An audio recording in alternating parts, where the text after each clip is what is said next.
चांगला अभ्यास आणि कुणाचा नसावाच असं मला विश्वास आहे। हा विषय जो आहे त्याला अनुसरूनच माझे दोन प्रश्न आहेत। 7 जून 2025 ला याच विषयावरची 843 गर्भपिशव्या ऊसतोड महिला कामगारांच्या काढल्या गेल्या अशी सनसनी माजवणारी एक न्यूज त्या ठिकाणी सगळ्या न्यूज चॅनलने ब्रेकिंग वरती लावली। त्यातली सत्यता सुद्धा कोणी तपासली नाही, ज्याचा उल्लेख आता सहकार मंत्र्यांनी केला की 2019 ते 2024 मध्ये 267 शस्त्रक्रिया झाल्या आणि 2019 पूर्वी 576 शस्त्रक्रिया झाल्यात।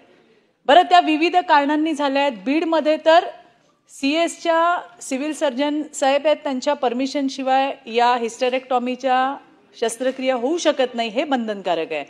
पण कुठे या गोष्टींची शहनिशा न करता अशा बातम्यांनी की जे अतिशय संवेदनशील आहे, जी सनसनी माजवली जाते, त्याच्यावरती शासन काही प्रतिबंध करणार आहे की नाही, हा माझा पहिला प्रश्न।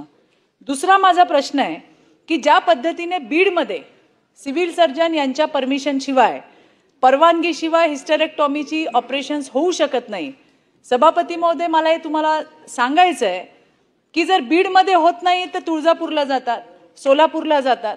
आज धुळे जिल्ह्यामध्ये सुद्धा मोठ्या प्रमाणात ऊसतोड कामगार आहेत, त्यामुळे मग बीडला लागून असलेला अहिल्यानगर असेल किंवा असं जर आपण म्हटलं की सगळ्या महाराष्ट्रामध्ये जर हिस्टेरेक्टॉमी करायची असेल तर तुम्ही त्या ठिकाणी परमिशन बंधनकारक आपल्याला हे करता येईल का, या संदर्भामध्ये माननीय आरोग्यमंत्री यांच्या दालनामध्ये एक सविस्तर बैठक झाली होती आणि त्यामध्ये आपल्याला पीएससी लेवलला अशा परमिशन देता येतील का, अर्जन्सी बघून सीएस पर्यंत यायला वेळ नसेल, फाईल पुटअप करायला वेळ नसेल, तर अशा पद्धतीची एक चर्चा त्या ठिकाणी झाली होती। तर यावरती शासन कार्यवाही करणार का, हा माझा प्रश्न आहे। धन्यवाद।